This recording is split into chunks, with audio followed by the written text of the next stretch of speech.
आप लोग ही अपराध कर देते हो, कोई दूसरा नहीं। गर्भ में देखा बेटी हत्या करा दी।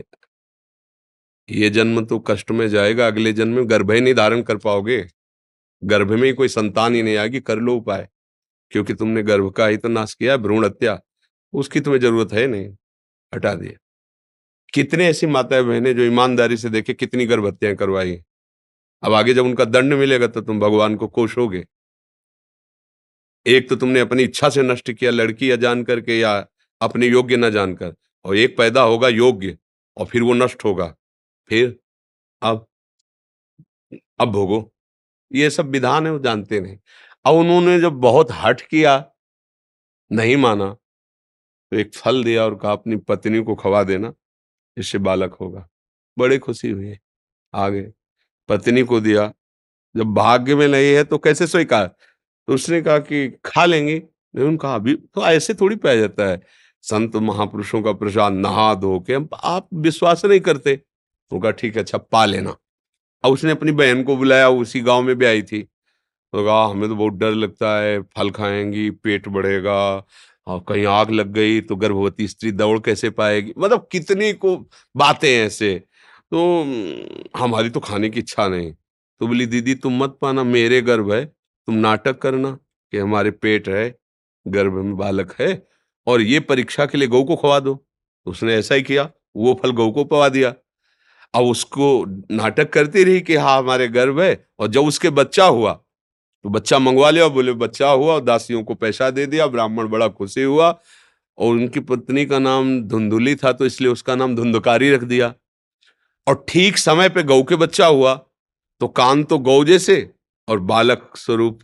बड़ा आश्चर्य। ब्राह्मण बोले हमारे तो भाग्य खुल गए, पहले हमारे ही बच्चा नहीं होता था, अब गौ के भी मनुष्य जैसा बच्चा हुआ। वो बड़े आनंदित थे, उसका नाम गोकर्ण रखा, जो संत प्रसाद से, और इनका नाम धुंधकारी रखा। चरित्र है भागवत में प्रारंभ में। वो बचपन से इतना दुष्ट निकला कि खेलते हुए बच्चों को उठा के कुआं में फेंक देता। क्या क्या अत्याचार। जब बड़ा हुआ तो 5 वेश्याओं को संग रखता, और सब आतंक, मतलब इतना पीटा अपनी माँ को कि वो कुएं में गिर के मर गई। हाँ, अत्याचार। अब तो उनको लगा कि इससे तो अच्छा है संतान न होती। और वो बचपन से ही भगवत प्रदत्त संत स्वरूप ही थे वो। तो तीर्थ यात्रा को गए थे, लौट के जब आए तो चरणों में गिर करके उन्होंने कहा बेटा गोकर्ण, अब तो हमारा सर्वनाश हो गया। बोले पिताजी अभी एक उपाय है, भगवान का आश्रय लेकर और अब भाग जाओ यहाँ से आप, और एकांत में श्री कृष्ण का भजन करो, और भागवत के 10वें स्कंद का पाठ करो। बहुत जल्दी आपको भगवत प्राप्ति हो जाएगी। जो श्लोक धर्मम भज सततम त्यज लोक धर्मान उपदेश किया, वो वहां से चले। इस प्रसंग से सीख मिली कि यदि हमारे गर्भ से संतान नहीं है तो नहीं है। अब हम भाव से भगवान को मान लेते हैं, मेरे हैं, वही मेरे माता, वही मेरे पुत्र हैं, वही मेरे पिता हैं, वही मेरे रिश्ते नातेदार, सब हो गया। भागवत में लिखा है तीनों ऋणों से मुक्त हो जाता है, मातृ ऋण, देव ऋण, ऋषि ऋण, इन सब ऋणों से मुक्त हो जाता है जो भगवान को प्राप्त करता है।